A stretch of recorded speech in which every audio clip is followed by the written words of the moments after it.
नितीन भालेरावांना शेवटचा प्रश्न. नितीन भालेरावजी, या समीकरणामध्ये आता नाशिक महापालिकेचं समीकरण तुम्हाला कसं दिसतंय? कोणाला कोणता ॲडव्हान्टेज आहे? शिवसेना, प्रामुख्यानं शिवसेना उद्धव बाळासाहेब ठाकरे पक्ष या सगळ्या आउटगोईंगमुळे कितपत प्रभावित होईल?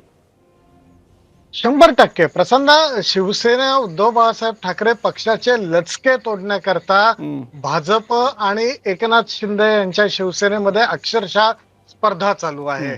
विलास शिंदे यांच्याशी पण माझी चर्चा झाली. विलास शिंदे यांचं अजूनही डावाडोल आहे हे तर स्पष्ट आहे.